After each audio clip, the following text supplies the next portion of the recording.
सभी महत्वपूर्ण और नए टॉपिकों पर हिंदी निबंध और अंग्रेजी निबंध प्राप्त करने के लिए सब्सक्राइब करें मेरे इस चैनल को और दबाएं इस बेल आइकन को ताकि मैं जब भी नया वीडियो अपलोड करूं उसका नोटिफिकेशन आप तक पहुंच जाए। हेलो बच्चों, आज एक और अच्छा निबंध लेकर आ गए हैं। अपना हिंदी निबंध है मेरा भारत महान, यानी आज हम भारत देश पर निबंध करने जा रहे हैं। इसके अंदर टोटल 500 शब्द रहेंगे। तो चलो वीडियो स्टार्ट करते हैं। अनेकताओं में एकता का देश है भारत, यानी अनेकताओं में एकता का देश है वो कौन सा देश है? भारत। देश का नाम भारत पढ़ने पर वैसे तो कई मान्यताएं हैं, लेकिन एक मुख्य मान्यता के अनुसार भारत देश का नाम राजा दुष्यंत के पुत्र भरत के नाम पर पड़ा था। किसके नाम से पड़ा था? राजा दुष्यंत के पुत्र भरत के नाम से भारत देश का नाम पड़ा था। भारत देश कोई नया देश नहीं है, बल्कि यह इतना पुराना है कि हड़प्पा और मोहनजोदड़ो जैसी प्राचीन सभ्यताओं की शुरुआत भी यहीं से हुई है। यानी जो प्राचीन सभ्यताएं हैं मोहनजोदड़ो और हड़प्पा, तो उनकी शुरुआत भी भारत देश से ही हुई है। भारत एक ऐसा देश है जहां हर जाति एवं धर्म के लोग रहते हैं। भारत एक ऐसा देश है जहां पर हर जाति और धर्म के लोग पाए जाते हैं। यहाँ की संस्कृति और परंपराएं पूरे विश्व में विख्यात हैं। यहाँ की जो संस्कृति है, परंपराएं हैं, पूरे विश्व में चर्चाएं हैं उनकी। विदेशी हमारी संस्कृति का बहुत सम्मान करते हैं। जो विदेश के जितने भी नागरिक हैं, जो विदेश से आते हैं, वो हमारी संस्कृति का बहुत सम्मान करते हैं। उसे देखने व समझने के लिए भारत आते हैं। भारत देश में सिर्फ देवी देवताओं की ही नहीं, अपितु पशु पक्षी, पेड़ पौधे, नदियां, पर्वतों की भी पूजा की जाती है। भारत ऐसा देश है जहां पर देवी देवताओं को ही नहीं, बल्कि जो पशु पक्षी हैं, नदियां हैं, पर्वतें हैं, पेड़ पौधे हैं, उनकी भी पूजा भारत देश में होती है। यह माध्यम है यहाँ समझाने का कि इन संसाधनों के बिना कोई भी देश प्रगति नहीं कर सकता एवं महान नहीं बन सकता। यानी ये संसाधन ऐसे हैं। भारत देश में कई धर्म और समाज के लोग भाईचारे के साथ रहते हैं। भारत देश की राष्ट्रभाषा हिंदी है। अपनी भारत देश की राष्ट्रभाषा क्या है? हिंदी। यहाँ का राष्ट्रीय गीत वंदे मातरम है।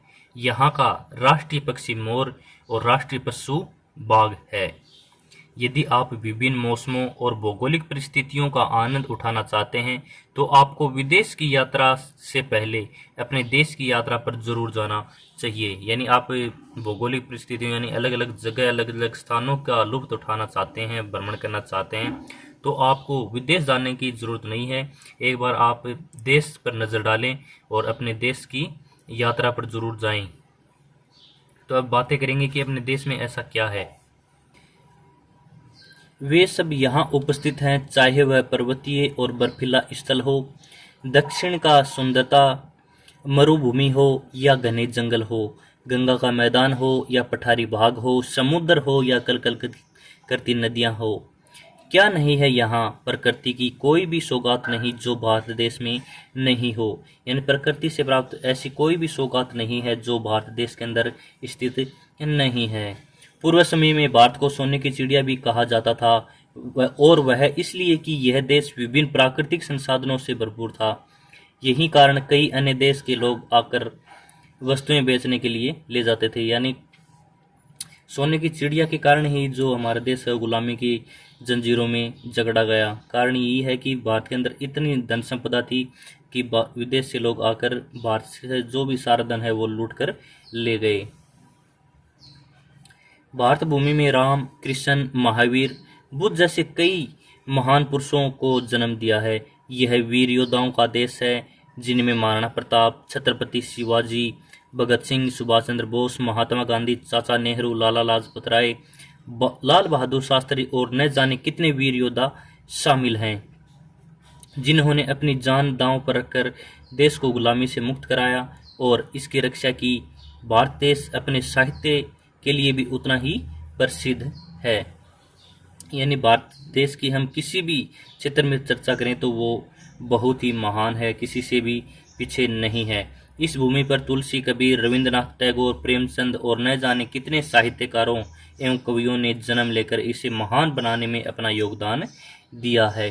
तो बच्चों, आज अपना ये निबंध यही है कि भारत एक महान देश है। मेरा भारत महान पर हमने निबंध किया है। संसार के नक्शे में भारत देश न केवल अपनी परंपराओं और संस्कृति के नाम से पहचाना जाता है, बल्कि विज्ञान, तकनीकी और प्रौद्योगिकी में भी पीछे नहीं है। वर्तमान की बात करें तो किसी भी क्षेत्र में भारत देश है वो पीछे नहीं है, दिनों दिन अपनी उन्नति की ओर अग्रसर है। तो बच्चों, निबंध अच्छा लगा हो तो दोस्तों के साथ शेयर करें और चैनल को सब्सक्राइब नहीं किया तो सब्सक्राइब ज़रूर कर लें।